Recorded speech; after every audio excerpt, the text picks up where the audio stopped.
Hello ladies and gentlemen, and welcome to another quick achievement guide, this time focusing on Pilgrim's Bounty. Now this isn't one of the 8 that you need to complete for the long strange trip achievement, so this doesn't contribute to the Varlet Drake at all, but you do get the Pilgrim title, you get a bunch of cooking if you haven't got it up for whatever reason, and another companion pet. So without further ado, let's go through this pretty minor holiday, but still one that has a lot of points in it and a lot of utility. The first is sharing is caring. Simply need to pass one of every dish. You just go from chair to chair and throw it once. Pretty simple. Second is now we're cooking. You need to just cook one of everything. To do this, you need to buy the Bountiful Cookbook of any of the holiday vendors that are by any of the tables near any of the major cities. Most of the reagents are sold from each of these vendors, and it is important to note that some of them are unique. For instance, the sweet potatoes sold from the guys in Mulgore, you can't buy anywhere else but Mulgore. So if you want to make the candied sweet potatoes, you need to go from there. So it's advised that if you want to do the dailies we'll discuss later on, to stock up on these unique ones as you go from city to city. I will also make the note that the highest recipe requirement in this achievement is 280. The next one is Food Fight, where you just need to bounce food off a fellow person's head. And all you need to do is have someone else at one of the tables and just keep passing food at them, and eventually there's just a random chance that you'll throw it at them instead of their plate and you'll get the achievement. Not much else I can give you on that one, unfortunately. Next is Pilgrim's Paunch. Get the Spirit of Sharing from every capital. Now what you have to do for the Spirit of Sharing is that you need to eat 5 of each type of food at each of the capitals for your faction. And this is something that you don't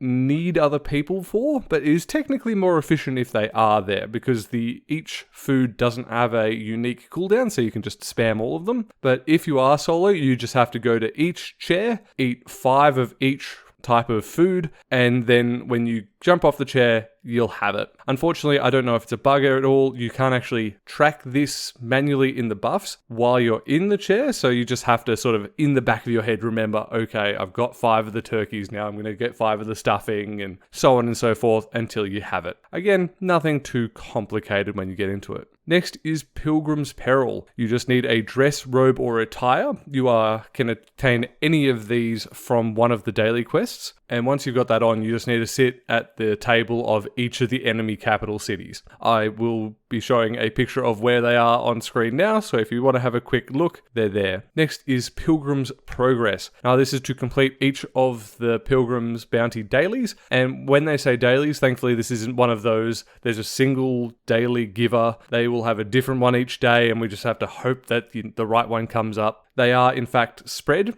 amongst all of the capital cities except for Silvermoon and the Exodar, and they will just have one of the dailies, so you can just complete this in one day. And this is another one where all of the dailies require you to bring in turkeys or cranberries or potatoes, one of the special dishes, and you need about 20 of them for all of them. So this is again one of the reasons to stock up, especially if you want to be continuing to do these dailies, well, daily. Next we go into Terenas Turkey Time, where you have to kill the last boss of Sestic Halls with the Pilgrim hat and one of the Pilgrim chest pieces. Now, thankfully, you do not need to do this on Heroic, so you can just 2-man it, especially if one person's a healer. So you just need to go through it and make sure you have that gear on the last boss. That's the only one you need it on, and if you do forget, thankfully it's normal, so you can just reset it, but better not to go through the process. Next is the Turkinator, where you need to achieve the Turkey Triumph buff.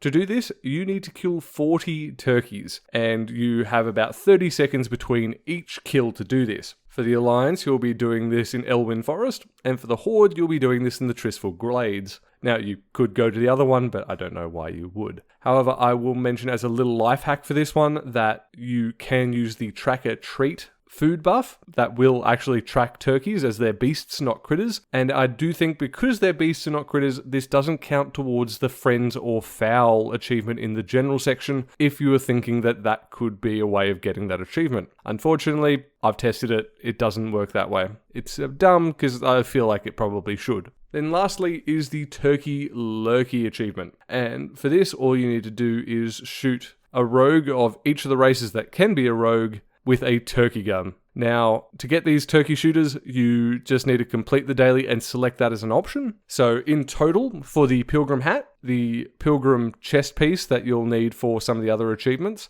as well as 8 turkey shooters, you'll just need to complete all 5 dailies for 2 days. So thankfully, the time investment to get all of these achievements isn't too hard. And in terms of the Turkey Lurkey achievement itself, I would again go to just Dalaran. For your own faction races, go check by the bank in Stormwind or Orgrimmar. That's also another great place for people who have, especially bank alts, who have just rolled rogue. But that's where I would aim. And if you are a rogue, expect to get turkeyed, please just click it off. Again, it's about your civic duty. Just let people do it, especially for some of the slightly rarer races, like I suppose the gnomes or even trolls. I haven't seen too many troll rogues around, but good luck finding all of them. And that's it. 9 quick achievements, and you've got another title under your belt, another pet, which will count towards the little game hunter if you're still going for that achievement. But that's it. Thank you for joining me for another achievement guide. Now that life's calmed down a bit, I'll be getting a lot more varied content out soon, with a video essay on Dragonflight out this Friday, and some non-WoW stuff in the works too. So if you're a fan of MMO content more broadly, please like and subscribe below. No matter what you choose to do, however, have a great rest of your day.